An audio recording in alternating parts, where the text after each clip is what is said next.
بسم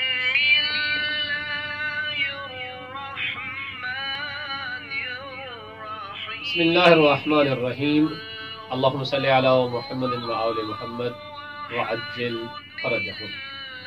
یہاں پہ ایک فقہی سوال یہ ہے کہ آیا جب ہم نماز پڑھ رہے ہوتے ہیں اور جیسے ہی وقت نماز کے لیے اذان ہوتی ہے تو کیا ہم فوری نماز کا آغاز کر سکتے ہیں؟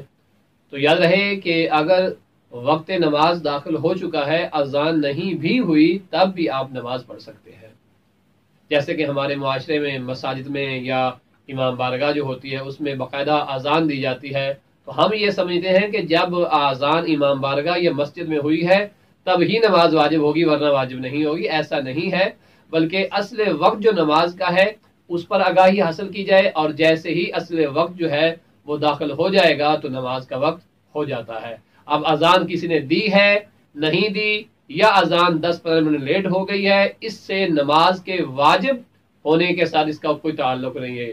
یعنی جو وقت نماز کے وجوب کا ہے، جیسے کہ مثال کے طور پر اگر اذان 12:15 پہ ہو رہی ہے اور جس محلے میں ہم رہ رہے ہیں اس میں مؤذن نے اذان دی ہے 12:35 پہ مثال کے طور پہ، تو اب ایسا نہیں ہے کہ نماز ظہر کا جو وقت ہے وہ 12:35 پہ ہے، نہیں، نماز ظہر کا وقت جیسے زوال ڈھلا ہے، زوال کا وقت ہوا ہے، اس کے بعد نماز ظہر کا وقت ہو گیا ہے، لیکن اذان لیٹ ہوئی ہے۔ تو اگر اذان نہیں بھی ہوئی لیکن نماز کا وقت داخل ہو گیا ہے تو آپ پہلے نماز پڑھ سکتے ہیں۔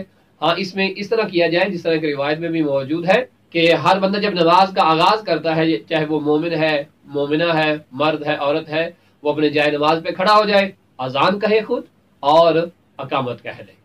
اب روایات میں ملتا ہے کہ جو شخص جائے نماز پہ کھڑے ہو کر جب وہ فرادہ نماز پڑھ رہا ہے تو وہ اگر اذان کہتا ہے اور اقامت کہتا ہے، دونوں کہے گا، تو اس کے پیچھے 2 ملائکہ کی صفیں لگ جائیں گی، اور جن صفوں کا طول جو ہوگا وہ مشرق سے مغرب تک کا ہوگا۔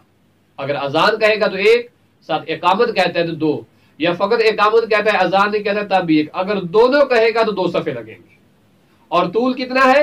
مشرق سے مغرب تک۔ طول کتنا ہے؟ مشرق سے مغرب تک۔ اب یہ جو ملائکہ ہیں، یہ جو نماز ادا کریں گے، اس نماز کا ثواب اس اذان و اقامت کہنے والے مومن یا مومنہ کے نام اعمال میں لکھا جائے گا، اور قیامت تک یہ سلسلہ عبادت کا جاری و ساری رہے گا، ملائکہ کرتے رہیں گے اور وہ ثواب اس کے نام اعمال میں درج ہوتا رہے گا۔